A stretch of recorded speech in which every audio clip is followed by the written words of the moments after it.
All right, hello everyone. This is John and Haley. They've agreed to come on our social media channels to talk about the afterlife. Is that correct? Yeah. Yep. Okay. So what do you guys think? Personally, I believe in reincarnation. Yeah. Okay.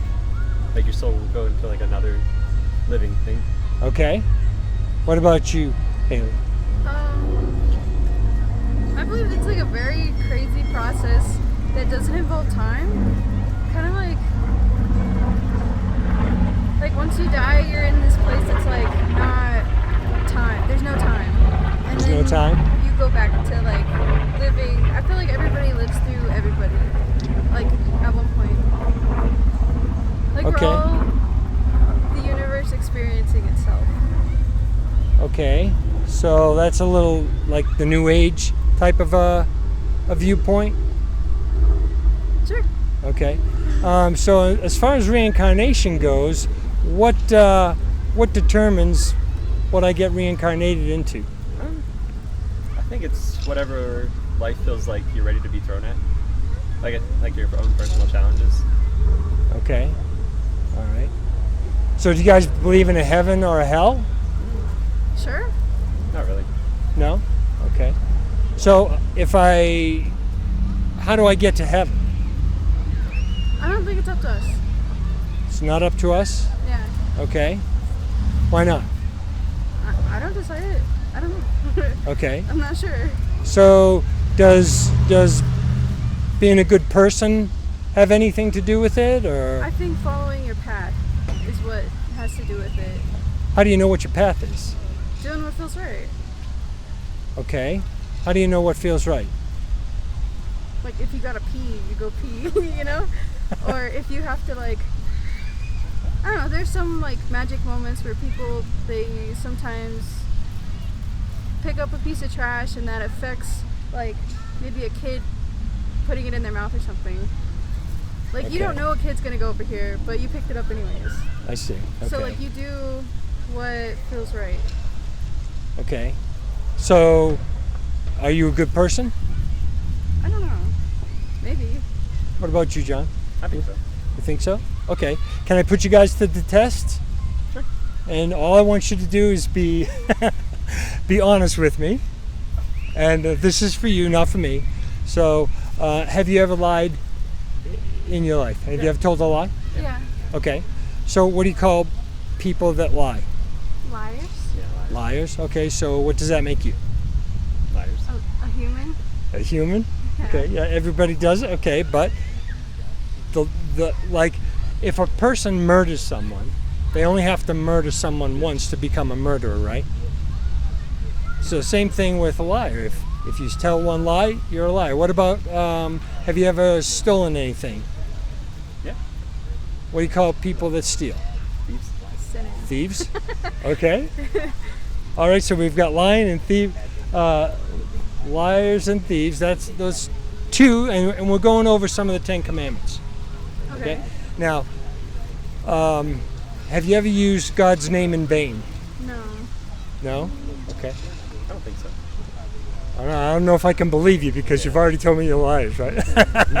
All right. So what about now? The Bible says, or the 7th commandment says, "Thou shalt not commit adultery." But Jesus said in the New Testament, He said, "If you look with a woman to lust after her, you've committed adultery in your heart." I mean, who hasn't looked with lust? Right? So we are totally. I mean, every single person on this earth has broken, if not actual, if in spirit. I mean, the Bible says, don't be a murderer, right? Thou shalt not murder. But Jesus said, if you hate your brother, you're a murderer. He considers you a murderer. So all of us really are under this envelope of sin. And what do we do? How do we get out of this sin so that we can enjoy a good afterlife and go to heaven with God? I mean, and not be thrown into a hell, if there is one. I know you said you don't believe in a heaven or hell. Let's see here. I would say. Do you know what God did for us? I would say change your perspective. And don't blindly trust anything. what you are meant to do. Well, God sent His Son to take our punishment for us. Because the Bible says there is wrath coming. There is wrath. That's my snake's name.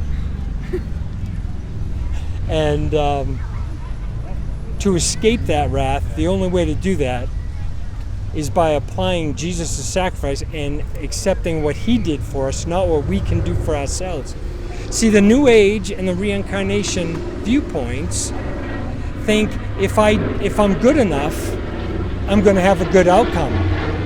But the Bible says there is no good outcome without Jesus Christ. Okay. Because we can't do anything to please God. See, before you become a Christian, you do things to appease God, to say, look, God, what I'm doing, I deserve heaven. But after you're a Christian and you completely rely on what He did for us, you do things to please Him. You don't have to worry about it. That's what the whole good news is. It's not about us. It's not about what we can do. It's about what Jesus did for us. Was that a question? I don't know. So, no, well, what do you think? Does that sound reasonable? I think Christianity is cool for people that need it. People that have been through really hard times, they go there for help, and it's like a sense of like feeling like you're not alone. And that's okay. A lot of people go through a lot of hard times, and that's what works for them. Personally, I don't care where I go. That's my path, my soul's path. So it's just wherever we go, that's what happens. So you don't mind if you go to hell? No. You don't mind? Can I give you a little... It doesn't seem so scary anymore. It doesn't seem so scary? No. Well, this is what Jesus said about hell. He said, where their worm dieth not, and the fire is not quenched. And a lot of times you're going to hear people say the worm dieth not, but it's actually there. T-H-E-I-R. It's possessive case. Everyone that goes to hell is going to have their own worm that's eating them and defecating them out day after day for eternity. And to me, that's kind of scary. And then, it's a lake of fire where there's torment day in and day out. I don't know how that can't be scary. But just some people out there don't find it scary. Yeah. Well, I hope you guys will think about what we talked about, and I do appreciate your time. All right. I appreciate you wanting to help people. All right, thanks.